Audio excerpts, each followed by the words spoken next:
வணக்கம். வாழ்க வளமுடன். சிறுகதைகள்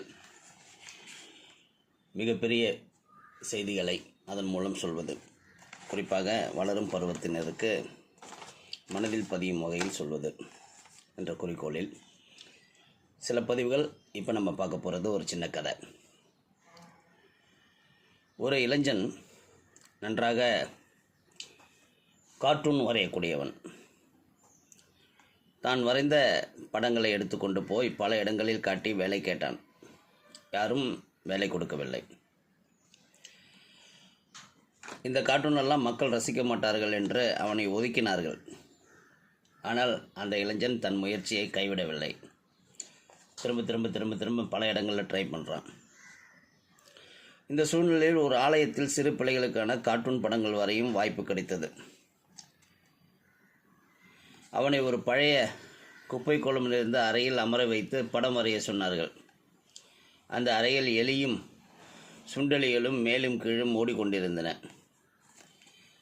அந்த இளைஞன் மனம் தளரவில்லை.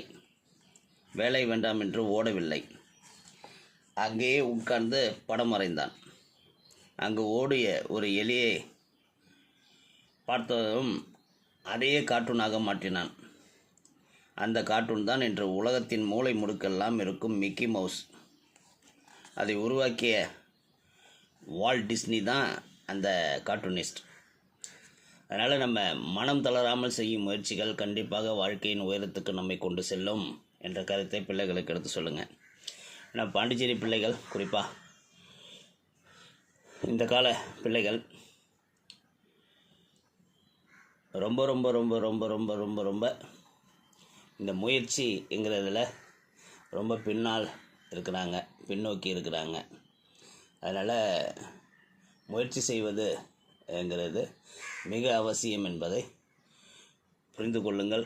தொடர்ந்து செய்யும் முயற்சி கண்டிப்பாக வெற்றியை கொடுக்கும். வாழ்க வளமுடன்.